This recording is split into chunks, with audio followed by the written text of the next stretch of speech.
નમસ્કાર મિત્રો, તો સ્વાગત છે તમારું બધાનું ફોરેસ્ટ વાલા યુટ્યુબ ચેનલના એક નવા વિડીયોમાં.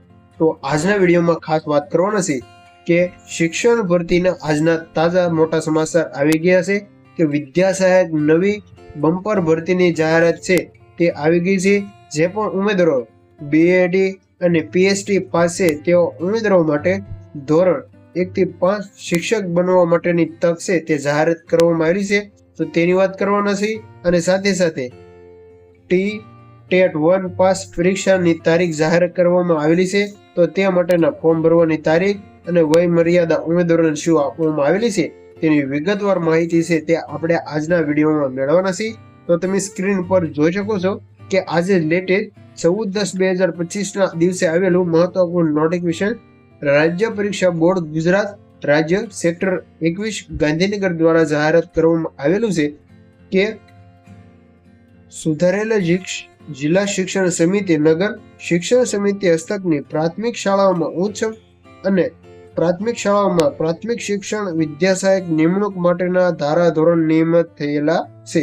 હવે વાત કરીએ તો શિક્ષણ વિભાગ સચિવાલય ગાંધીનગર દ્વારા ઠરાવ નંબર જે તમે સ્ક્રીન પર જોઈ શકો છો કે 1011/711 જે જાહેર ક્રમાંક છે પ્રાથમિક શાળા ધોરણ 1 થી 5 પ્રાથમિક શિક્ષણ વિદ્યા સહાયક તરીકે નિમણૂક મેળવવા માટેની જરૂરી લાયકાત મેળવતા આવશ્યક શિક્ષકો યોગ્ય કસોટી 1 યોજના માટે પરીક્ષા રાજ્ય પરીક્ષા બોર્ડ ગાંધીનગરને અધિકૃત કરવામાં આવેલી છે. એટલે કે તમારી પરીક્ષા ગાંધીનગરને અધિકૃત કરવામાં આવેલી છે. પ્રાથમિક શાળા ધોરણ 1 થી 5 પ્રાથમિક શિક્ષણ વિદ્યા સહાયક ભરતી તરીકે નિમણૂક મેળવવા માટે નિયમિત લાયકાત ધરાવતા ઉમેદવારો પાસે શિક્ષક યોગ્યના કસોટી 2025 ટેટ 1 પરીક્ષા છે તે રાજ્ય પરીક્ષા બોર્ડ ગુજરાત રાજ્ય ગાંધીનગર દ્વારા આયોજિત છે તે રાખવામાં આવેલું છે. આથી જાહેરનામું બહાર પાડવામાં આવ્યું છે કે સદર કસોટી પરીક્ષાનું આયોજન રાજ્ય પરીક્ષા બોર્ડના સંચાલન હેઠળ નક્કી કરેલા જિલ્લાઓમાં જિલ્લા શિક્ષણ અધિકારીઓ મારફતે કરવામાં આવશે. હવે વાત કરીએ તો શિક્ષક યોગ્યતા કસોટી 1 નો કાર્યક્રમ છે તેમાં વિગત અને સમય તારીખની વાત કરીએ તો જાહેરનામું બહાર પડવાની તારીખ 14/10/2025 વર્તમાન પત્રો કસોટી અને જાહેરાત પ્રસિદ્ધ કરવાની તારીખ 15/10/2025 ઉમેદવારો માટે રજીસ્ટ્રેશન ફોર્મ અને ઓનલાઈન ભરવાનો સમયગાળો 29/10/2025 થી 12/11/2025 સુધી મિત્રો ઓનલાઈન રજીસ્ટ્રેશન કરવાનું રહેશે. નેટ બેન્કિંગ મારફતે ફી સ્વીકારવાનો સમયગાળો 29/2025 છે. પરીક્ષાનો સંભવિત માસ અને તારીખની વાત કરીએ તો 14 ડિસેમ્બર 2025 ના દિવસે છે તે પરીક્ષા જિલ્લાઓમાં જિલ્લા શિક્ષણ અધિકારીઓ મારફતે છે તે આ પરીક્ષા યોજાશે. શૈક્ષણિક લાયકાતની વિગતોની વાત કરીએ તો પ્રાથમિક શાળા ધોરણ 1 થી 5 માં પ્રાથમિક શિક્ષકો વિદ્યા સહાયક તરીકે નિમણૂક મેળવવા માટે રાજ્ય સરકાર દ્વારા નક્કી થયેલા અને તે વખત થતા સુધારા સાથેની શૈક્ષણિક અને તાલીમ લાયકાત ધરાવતા તથા અન્ય જોગવાઈ શરતો પરિપૂર્ણ કરતા ઉમેદવારોને શિક્ષણ યોગ્યતા કસોટી 1 માટે સ્થિત કરી શકાશે. એટલે કે ઉપરની વય મર્યાદા મુજબ છે ઉમેદવારોને શૈક્ષણિક લાયકાત છે તે મુજબ છે તે ભરતી કરવામાં આવશે. શૈક્ષણિક લાયકાત ઓછામાં ઓછું એસએસસી પાસ અને તાલીમ લાયકાત 2 વર્ષ પીટીસી અને બીએડ છે તે કરેલું હોવું જોઈએ અથવા 4 વર્ષ એલિમેન્ટરી એજ્યુકેશન ડિગ્રી તમારી પાસે હોવું જોઈએ. 2 વર્ષનો diploma in education special graduation course તમે કરેલો હોવો જોઈએ. શૈક્ષણિક લાયકાતની વિગતોની ચકાસણી ભરતી પસંદગી સમય દ્વારા કરવામાં આવશે. આ અંગે ભરતી પસંદગી સમિતિનો નિર્ણય જ અંતિમ રહેશે. બોર્ડ ફી ભરેલ તમામ ઉમેદવારોને પરીક્ષામાં બેસવા તક આપવામાં આવશે. કસોટી પ્રમાણપત્રની વાત કરીએ તો આ કસોટી બહુ વિકલ્પ સ્વરૂપે અને વિવિધ હેતુલક્ષી સ્વરૂપે છે તે લેવામાં આવશે. આ કસોટીમાં વિવિધ હેતુલક્ષી 150 પ્રશ્નો રહેશે અને પ્રશ્નપત્રનો સમયગાળો 120 મિનિટ ઉમેદવારોને આપવામાં આવશે. આ કસોટીના તમામ પ્રશ્નો ફરજિયાત રહેશે. આ કસોટીનું સળંગ એક જ પ્રશ્નપત્ર છે તે ઉમેદવારોને આપવાનું રહેશે.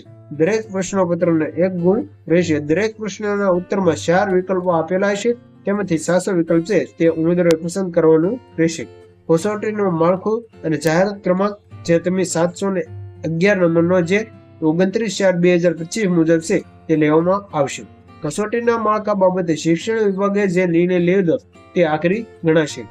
હવે પરીક્ષા ફીની વાત કરીએ તો એસસી, એસટી, એસસીબીસી, પીએચ અને ઈડબ્લ્યુએસ કેટેગરીના ઉમેદવારો માટે પરીક્ષા ફી 250 પૂરા, જ્યારે સામાન્ય કેટેગરીના ઉમેદવારોની પરીક્ષા ફી છે તે 350 છે તે રાખવામાં આવેલી છે. કોઈ પણ સંજોગોમાં ભરેલ ફી પરત કરવામાં આવશે નહીં, જેની તમામ મિત્રોએ ખાસ નોંધ લેવી.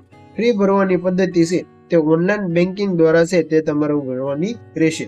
હવે વાત કરીએ તો કસોટી પરીક્ષા કેન્દ્ર. કસોટી પરીક્ષા માટે નોંધાયેલા ઉમેદવારોની સંખ્યા તથા પરીક્ષાલક્ષી વહીવટ અનુકૂળ તથા અનુસાર રાજ્ય પરીક્ષા બોર્ડ દ્વારા કસોટી દ્વારા કેન્દ્રો નક્કી કરવામાં આવશે. ઉમેદવારોને બોર્ડ દ્વારા ફાળવવામાં આવેલી પરીક્ષા કેન્દ્ર પર સ્વખર્ચે છે તે પહોંચવાનું રહેશે. હવે વાત કરીએ તો પ્રશ્નપત્રનું માધ્યમ. શિક્ષણ વિભાગ દ્વારા જે PSI 1112 સિંગલ ફાઇલ જે તમે જોઈ શકો છો કે ઉમેદવારો જે માધ્યમમાં પરીક્ષા આપવા માટે નિયમિત લાયકાત ધરાવતા હોય તે માધ્યમમાં આવેદન પત્ર ભરવાનું રહેશે. ઉમેદવારોએ કોઈ એક જ માધ્યમની પરીક્ષા આપી શકશે. ઉમેદવારો જે માધ્યમમાં પરીક્ષા માટે આવેદન પત્ર ભરશે તે જ માધ્યમનું પ્રશ્નપત્ર આપવામાં આવશે, જેની તમામ મિત્રોએ ખાસ નોંધ લેવી. હવે સુધારેલો કરેલો બાળ વિકાસ શૈક્ષણિક લાયકાત શાસ્ત્ર છે તેના 30 ગુણ જે આપવાના રહેશે. ત્યાર પછી આપણે વાત કરીએ ત્યાર પછી ગુજરાતી ભાષા છે તેના 30 માર્ક છે તે આપવાના રહેશે. ત્યાર પછી વિકાસની શૈક્ષણિક પદ્ધતિ જેના 15 પ્રશ્ન, અંગ્રેજી ભાષા તેના 30 પ્રશ્ન, ભાષા વિકાસની શૈક્ષણિક પદ્ધતિ 15 પ્રશ્ન, વિભાગ 4 ગણિતના 30 પ્રશ્ન.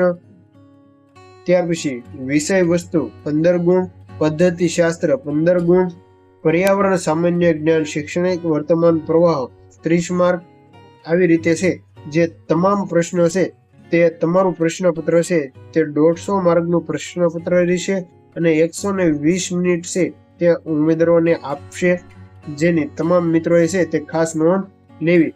હવે વાત કરીએ તો આ પરીક્ષા છે તે ટેટ પાસ 1 છે તેની માટે આ પરીક્ષા પત્ર છે તે આવેલું છે.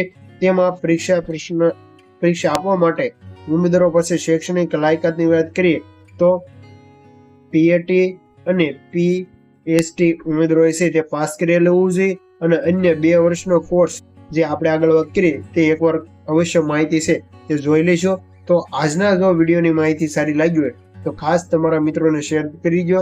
તો મળીએ એક નવો ઉપયોગી વિડીયો સાથે. ત્યાં સુધી તમામ મિત્રો ચેનલ સાથે જોડાયેલા રહેજો. Thank you for watching video.